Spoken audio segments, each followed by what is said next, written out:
L'ovaire produit l'ovocyte, ou cellule œuf, et le testicule produit le spermatozoïde.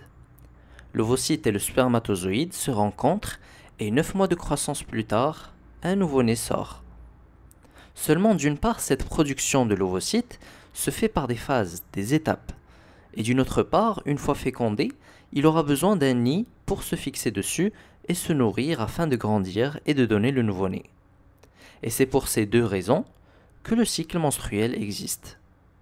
Comme son nom l'indique, c'est un cycle, et donc ce sont des phases qui se répètent encore et encore jusqu'à la ménopause, et menstruel car il débute par les menstruations, soit les règles.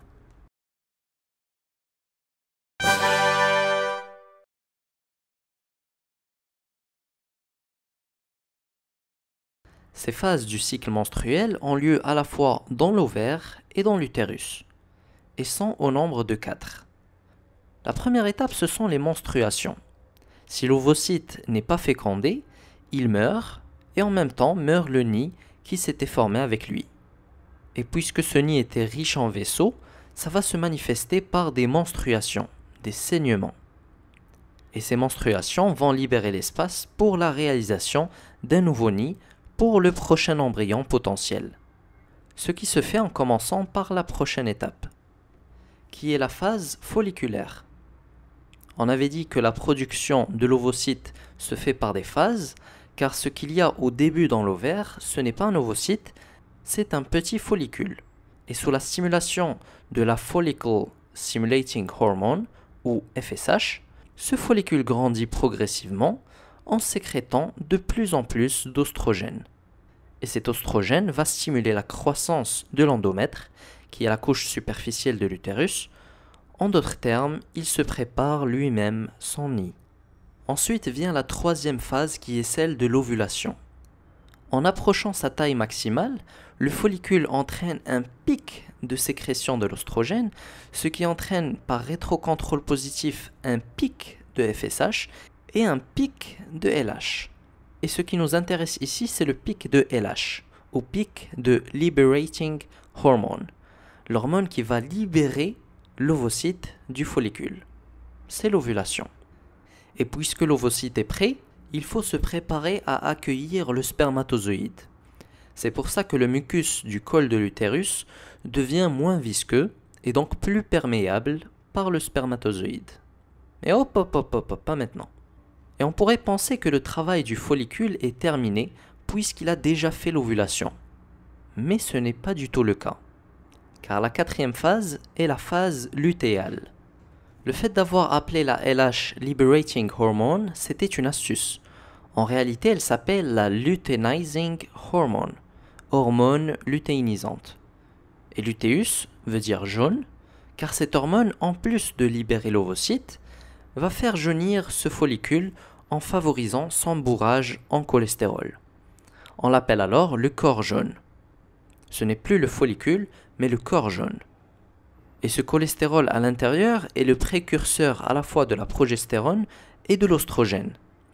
C'est ainsi que le corps jaune sécrète de la progestérone pour enrichir la vascularisation de l'endomètre et permettre les sécrétions nutritives pour l'embryon, et ainsi le nid endométrial est prêt à 100%. Et il sécrète aussi un peu d'oestrogène pour maintenir la taille actuelle de l'endomètre. Mais c'est surtout de la progestérone qu'il sécrète. Et c'est un nouveau cycle qui commence encore une fois par les menstruations. Si l'ovocyte n'est pas fécondé dans les temps, il va mourir, et son corps jaune aussi va mourir en devenant blanc. Donc il n'y aura plus d'oestrogène, ni de progestérone, pour stimuler la croissance et la vascularisation de l'endomètre. Et ainsi, toute cette structure qui s'était faite sur l'endomètre va s'écrouler. Et comme j'avais dit au début, puisqu'elle contient des vaisseaux sanguins, ça va saigner.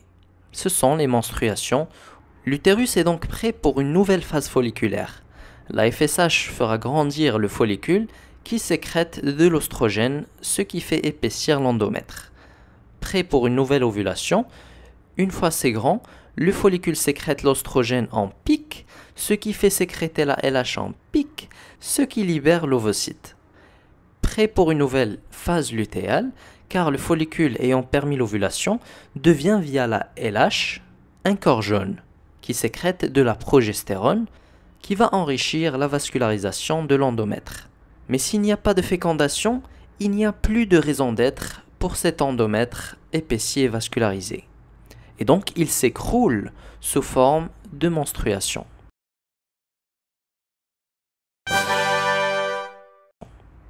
Et on peut voir ces mêmes phases sur le tracé du cycle menstruel. Au début, le taux des hormones est effondré suite à la mort du corps jaune. Ensuite, la FSH monte et stimule la croissance du follicule qui sécrète de l'oestrogène de façon exponentielle. Et le pic d'oestrogène entraînera un pic de FSH et un pic de LH. Et ce pic de LH permet l'ovulation. Et le follicule devient un corps jaune qui sécrète de la progestérone surtout, avec un peu d'oestrogène. Et s'il n'y a pas de fécondation, le corps jaune meurt, donc le taux de progestérone et d'oestrogène vont chuter, et donc l'endomètre épaissi et vascularisé s'écroule, et c'est un nouveau cycle qui a commencé. Mais s'il y a fécondation, il se passe quoi? C'est ce qu'on verra dans la prochaine vidéo. Je remercie nos parrains sur Patreon pour leur générosité qui nous permet de réaliser plus d'épisodes comme celui-ci.